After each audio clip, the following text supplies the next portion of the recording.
¿Puede el peso de una cuenta bancaria reemplazar el calor de un abrazo? ¿O estamos condenados a construir imperios de oro sobre cimientos de soledad absoluta? En la cúspide de la Torre Áurea, un rascacielos que cortaba las nubes de la ciudad de Santa Clara, vivía Roberto Valdés, un magnate de la tecnología cuya fortuna se calculaba en cifras que la mente humana apenas lograba procesar. Su ático era un monumento al minimalismo agresivo, suelos de mármol italiano tan pulidos que reflejaban las almas vacías de quienes los pisaban, paredes de cristal que ofrecían una vista omnisciente de la urbe y una temperatura siempre controlada, artificialmente fría, como el corazón de su dueño. Roberto era un hombre de eficiencias y resultados. Para él, las personas eran activos o pasivos, y su personal doméstico caía en la categoría de infraestructura necesaria pero invisible. Entre esa infraestructura se encontraba Elena, una mujer de 50 años, de manos curtidas y mirada baja, que se deslizaba por los pasillos con la discreción de una sombra. Elena no existía para Roberto, era simplemente la fuerza motriz que mantenía el polvo lejos de sus obras de arte y las camisas perfectamente almidonadas en su vestidor. Él jamás le había preguntado su nombre, ni de dónde venía, ni por qué sus ojos a veces brillaban con una tristeza antigua y profunda cuando miraba las fotografías familiares que Roberto ignoraba sobre la repisa de la chimenea. Aquella mañana de martes, la rutina inquebrantable de la mansión se rompió con una anomalía inquietante. El silencio no era el habitual silencio de orden, sino un vacío pesado y ominoso que helaba la sangre. Elena llegó a las 6 en punto, como siempre, ingresando por la puerta de servicio con su uniforme gris impecable, preparada para iniciar el ciclo de limpieza antes de que el señor despertara para su café. Sin embargo, al cruzar el umbral hacia el gran salón, notó que las luces de emergencia del sistema de seguridad parpadeaban en un tono ámbar y que la puerta principal estaba entreabierta, un descuido impensable en la fortaleza de Valdés.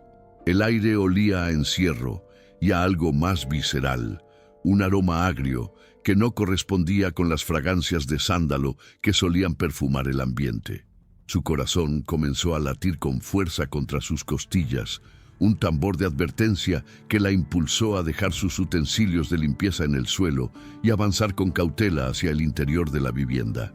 No había rastro de los guardias de seguridad nocturnos, ni del asistente personal que solía estar ya pegado al teléfono a esas horas.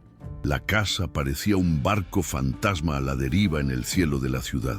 Elena subió las escaleras hacia el ala este, donde se encontraban los dormitorios, guiada por un instinto que superaba su deber contractual, una intuición maternal que se había despertado violentamente en su pecho. Al llegar al pasillo del cuarto del bebé, el pequeño Andrés de apenas 8 meses, el silencio se rompió por un sonido que le desgarró el alma. Un sollozo débil, ronco, el tipo de llanto de quien ha estado gritando por horas hasta quedarse sin voz y sin esperanza. Elena corrió, olvidando la regla de oro de nunca entrar a las habitaciones privadas sin autorización explícita, y empujó la pesada puerta de roble blanco. La escena que encontró la paralizó momentáneamente. La cuna de diseño vanguardista, que costaba más que la casa donde Elena vivía, parecía una jaula dorada en medio de la penumbra. Dentro, el pequeño Andrés estaba empapado en su propia suciedad, con la piel moteada por el frío y los labios secos, temblando espasmódicamente mientras sus ojos, hinchados y rojos, miraban al vacío con una resignación aterradora para un ser tan pequeño. No había niñera, no había monitor encendido, solo la soledad abrumadora de un lujo que no podía consolar. Sin perder un segundo más en el shock, Elena se transformó. La mujer sumisa y temerosa desapareció, reemplazada por una figura de acción decidida y competencia urgente.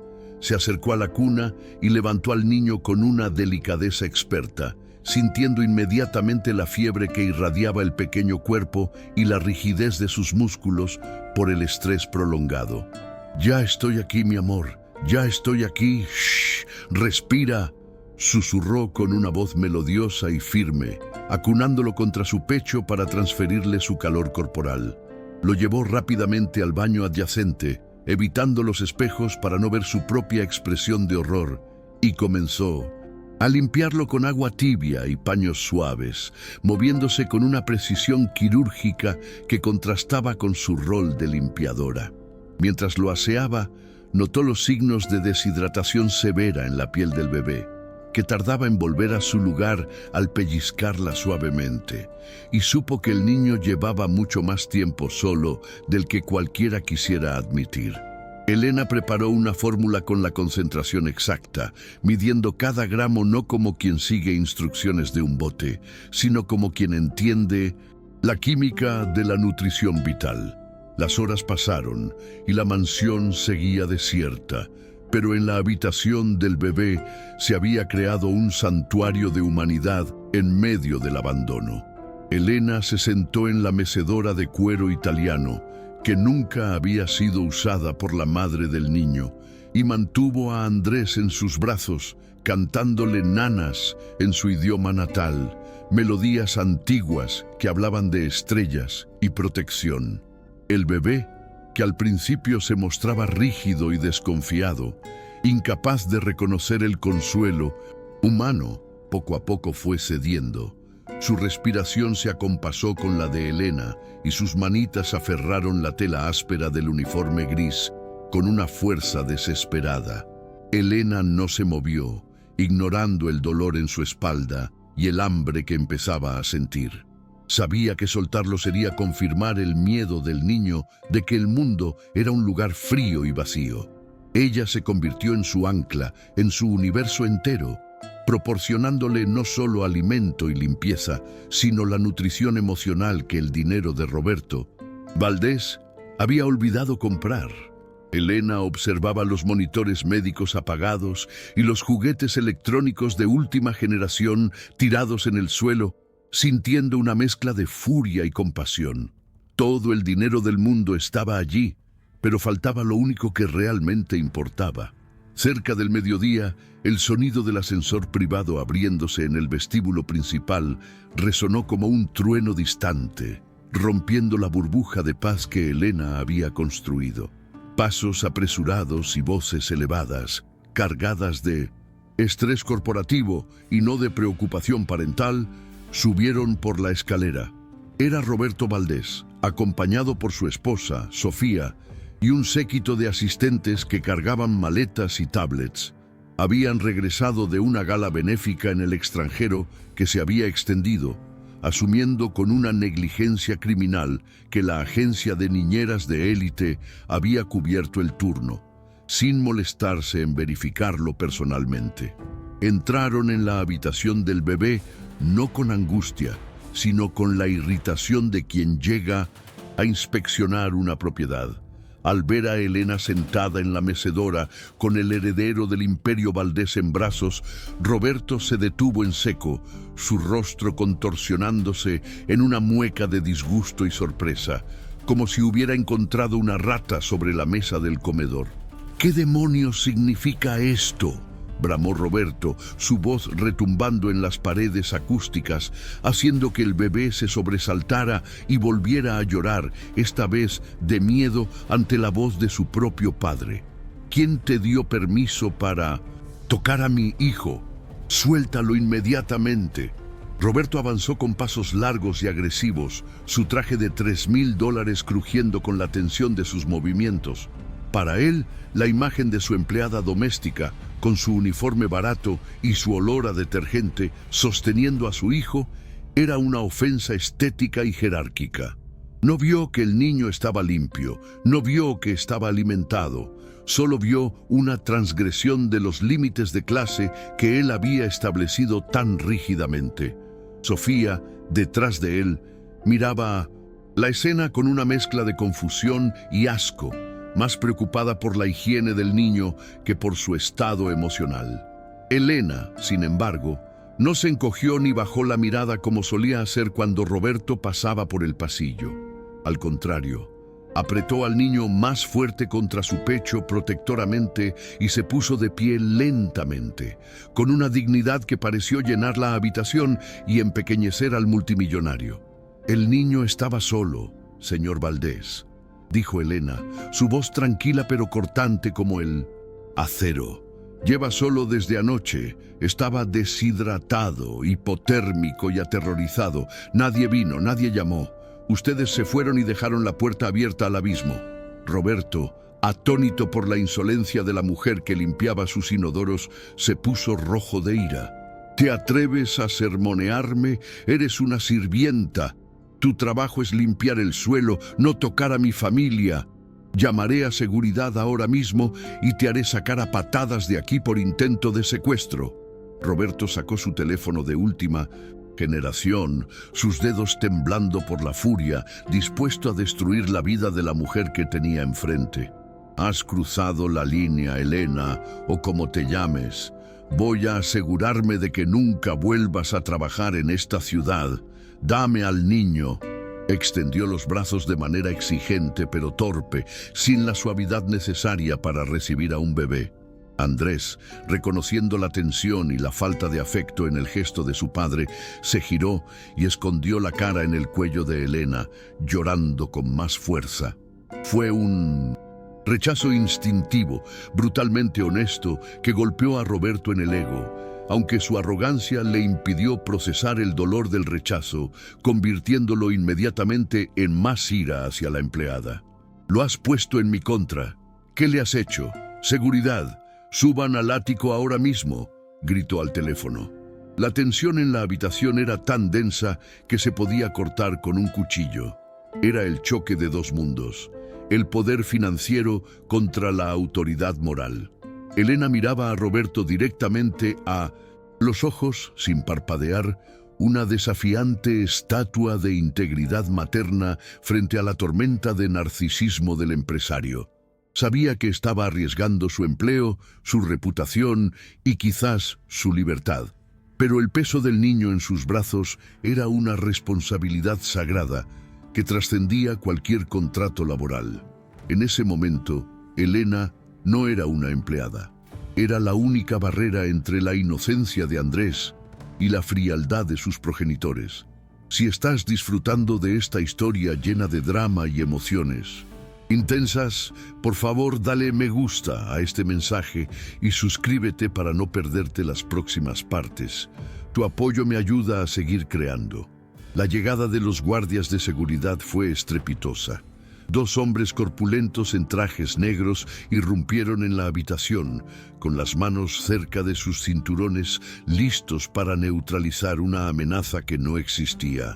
Roberto, recuperando su compostura arrogante, señaló a Elena con un dedo acusador. «Sáquenla de aquí y revisen sus bolsillos», seguro intentó. «Robar algo mientras jugaba a ser mamá. Quiero que la entreguen a la policía por allanamiento».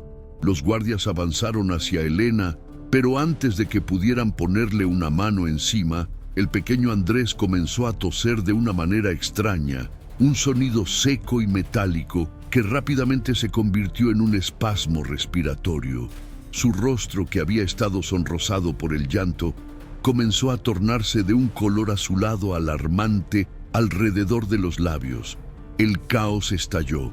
Sofía gritó, llevándose las manos a la boca, mientras Roberto se quedaba paralizado, su ira convirtiéndose instantáneamente en un pánico inútil.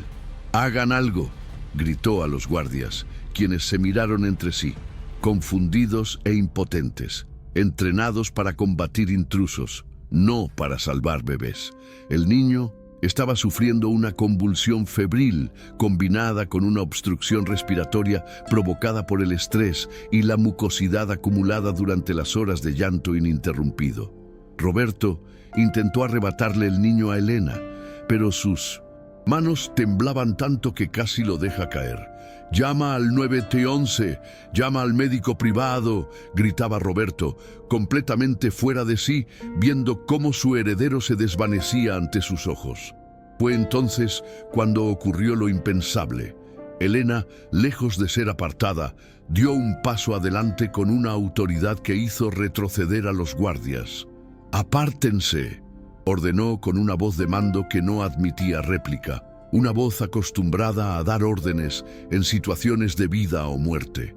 Colocó al bebé sobre el cambiador acolchado con un movimiento fluido, ignorando los gritos de Roberto. Está en shock hipovolémico y sufriendo una crisis laringoespasma. Necesito espacio. Ahora.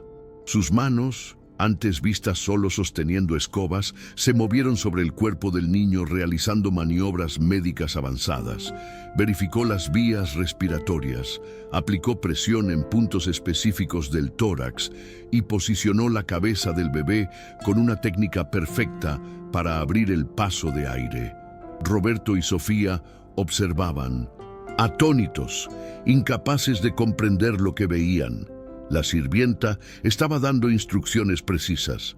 «Tráiganme hielo, toallas húmedas y el botiquín de primeros auxilios. Necesito epinefrina si la tienen. ¡Rápido!». Uno de los guardias, reconociendo instintivamente la cadena de mando en una crisis, corrió a obedecerla sin esperar la confirmación de Roberto. Elena comenzó a realizar una reanimación cardiopulmonar modificada, contando en voz alta, sus ojos fijos en las pupilas del niño, evaluando su respuesta neurológica. ¿Cuánto tiempo estuvo sin líquidos? Necesito saber la última hora de ingesta, exigió Elena mirando a los padres, quienes, avergonzados y aterrorizados, no supieron responder. Minutos que parecieron horas pasaron hasta que el médico personal de la familia, el prestigioso doctor Arango, llegó corriendo con su maletín, seguido por paramédicos. Al entrar en la habitación, preparado para tomar el control, se detuvo bruscamente al ver quién estaba atendiendo al niño. Elena estaba estabilizando al bebé, que ya había recuperado el color y respiraba, aunque con dificultad. Ella estaba monitoreando su pulso radial y murmurando cálculos médicos. El doctor Arango, un hombre mayor y respetado en toda la ciudad, se acercó y en lugar de apartarla, observó su técnica. Sus ojos se abrieron con reconocimiento y asombro absoluto. «Profesora Montiel», susurró el doctor Arango con un tono de incredulidad reverencial. Roberto, que estaba sudando frío, miró a su médico y luego a su empleada. «¿De qué está hablando, Arango? Es Elena, la de la limpieza. Quítale a mi hijo». Pero el doctor Arango ignoró a Roberto y se arrodilló al lado de Elena. «No sabía que estaba en el país, doctora. Su maniobra de estabilización fue perfecta. Le salvó la vida. Si hubiéramos llegado 2 minutos más tarde, el daño cerebral por hipoxia habría sido irreversible». Elena, sin dejar de mirar al niño, asintió brevemente. «Tenía una obstrucción severa y deshidratación. Grado 2, doctor. Necesita vía intravenosa y monitoreo de electrolitos inmediatamente». El silencio que siguió a esa revelación fue más pesado que el de la mañana. Roberto sentía que el suelo de mármol se abría bajo sus pies. «¿Doctora?», balbuceó, mirando a la mujer a la que había humillado minutos antes. El doctor Arango se puso de pie y se encaró a Roberto con una seriedad glacial. «Roberto, esta mujer no es solo la de la limpieza, es la doctora Elena Montiel, ex jefa de pediatría y neonatología del Hospital Central de Caracas y una de las eminencias más citadas en neurología infantil de Latinoamérica.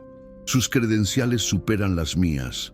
Si ella no hubiera estado aquí, hoy estarías organizando un funeral, no un chequeo». La revelación golpeó a Roberto como un mazo físico. La mujer que él consideraba invisible, desechable y carente de valor era una intelectual de primer nivel, una salvadora de vidas que, forzada por la crisis de su país y la burocracia de los títulos no convalidados. Había tenido que limpiar la suciedad de un hombre rico para sobrevivir. Elena, con el bebé ya estabilizado en manos de los paramédicos, se levantó lentamente, alisando su uniforme gris. Ya no había miedo en sus ojos, solo una calma devastadora y una dignidad que brillaba más que cualquier lámpara de cristal en la mansión. Se giró hacia Roberto, quien parecía haberse encogido dentro de su traje de diseñador. «Señor Valdés», dijo Elena, y esta vez su voz resonó con la autoridad de 1000 vidas salvadas. «Usted cree que el poder reside en firmar cheques y dar órdenes, pero la verdadera medida de una persona no es lo que posee en el banco, sino a quién protege cuando nadie está mirando». Caminó lentamente hacia él, obligándolo a sostenerle la mirada. «Usted construyó un imperio de cristal, pero no fue capaz de construir un hogar para su propio hijo. Yo limpié sus suelos con orgullo porque el trabajo honesto no deshonra a nadie, pero usted ha ensuciado su paternidad con una negligencia que ningún dinero puede limpiar». Roberto intentó hablar, intentó formular una excusa, una defensa, algo sobre sus negocios, sobre la importancia de su viaje, pero las palabras se le atascaron en la garganta. La verdad era demasiado evidente, demasiado cruda. Su hijo estaba vivo no gracias a su fortuna, sino a pesar de ella. Estaba vivo gracias a la humanidad de la mujer que él había intentado echar a la calle. La humillación que sentía no era por haber sido regañado, sino por la repentina y violenta comprensión de su propia pobreza moral.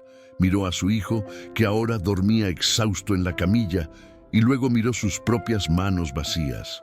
¡Qué giro tan inesperado! Si te ha sorprendido la verdadera identidad de Elena, por favor deja tu me gusta y suscríbete al canal. Ayúdanos a crecer para traerte más historias impactantes. El traslado del pequeño Andrés al hospital privado fue un torbellino de actividad del que Roberto se sintió completamente excluido. Por primera vez en su vida, su apellido no le daba el control.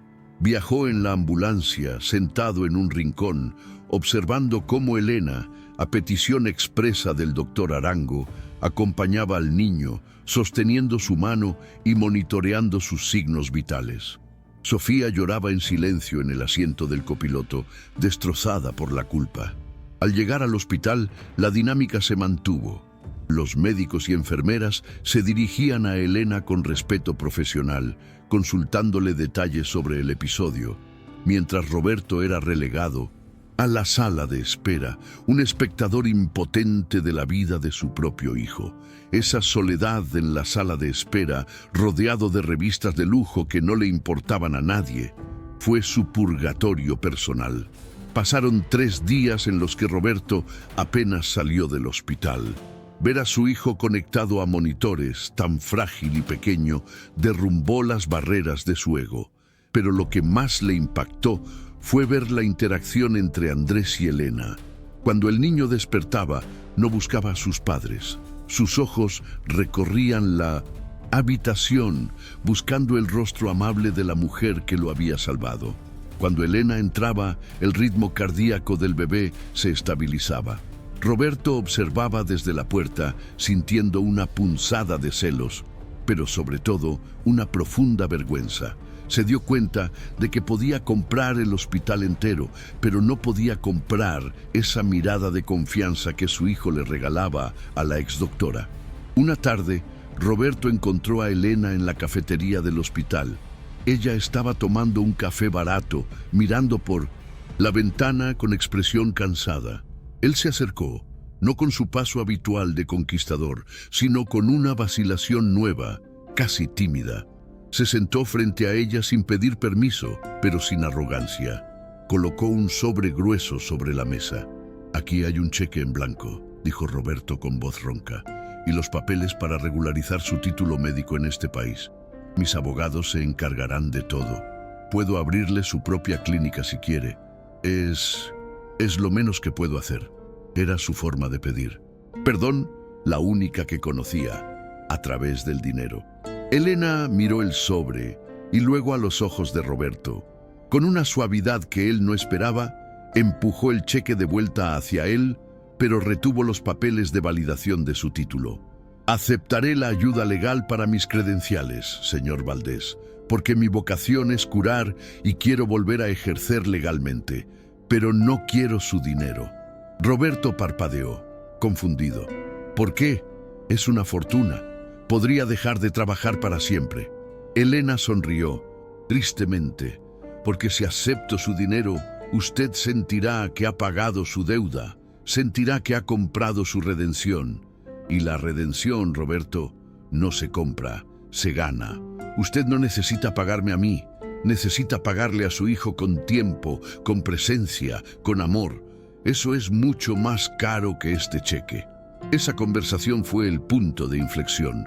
Roberto rompió el cheque allí mismo. Entendió que Elena no estaba rechazando su riqueza por orgullo, sino para forzarlo a evolucionar. En las semanas siguientes, la transformación en la casa Valdés fue radical. Roberto delegó la dirección operativa de su empresa, reduciendo su jornada laboral drásticamente. Despidió a la agencia de niñeras impersonales. Le pidió a Elena que no se fuera, no como empleada doméstica, y ni siquiera como niñera, sino como una especie de gobernanta y mentora familiar, una figura de autoridad respetada que ayudaría a reestructurar la dinámica del hogar mientras ella preparaba su regreso a la medicina. El ático frío y minimalista comenzó a cambiar. Juguetes de colores aparecieron en la sala de estar impecable. Se escuchaban risas. Roberto aprendió, bajo la tutela paciente pero estricta de Elena, a cambiar pañales, a preparar biberones, a entender los distintos tipos de llanto de Andrés. Hubo noches en las que Roberto, exhausto y con la camisa manchada de vómito, se sentía más realizado que cerrando un trato millonario. Sofía también se involucró, sanando su propia relación con la maternidad. Elena se convirtió en el pilar moral de la familia, recordándoles constantemente que la fragilidad de la vida no respeta cuentas bancarias. 6 meses después, la escena en la terraza del ático era muy diferente a la de aquel fatídico martes. Era el atardecer y la ciudad se teñía de dorado. Roberto sostenía a Andrés en sus brazos, quien ahora reía y jugaba con la corbata de su padre. Elena, vestida ya no con un uniforme gris, sino con un traje sastre elegante, lista para una entrevista en el hospital universitario, estaba a su lado sonriendo. Ya no era invisible, era parte esencial de la historia de esa familia. Roberto miró a Elena y luego a la inmensidad de la ciudad. «Gracias», dijo Roberto, y fue la palabra más sincera que había pronunciado en años. No por salvarle la vida ese día, sino por enseñarme a vivir la mía. Elena asintió, mirando al horizonte. La vida es un servicio, Roberto. Quien no vive para servir, no sirve para vivir. Usted tenía todo, pero no tenía nada. Ahora, quizás, tenga menos tiempo para sus negocios, pero tiene un legado que respira y ama. El viento suave movió los cabellos del bebé y por primera vez el ático en la Torre Áurea no se sintió como una torre de marfil aislada, sino como un hogar cálido, conectado con la humanidad, donde el valor de las personas finalmente superaba al precio de las cosas. Espero que esta historia te haya tocado el corazón tanto como a mí escribirla. Si crees en las segundas oportunidades y en el valor de la humildad, por favor, dale un gran me gusta, suscríbete y comparte este mensaje con alguien que necesite leerlo.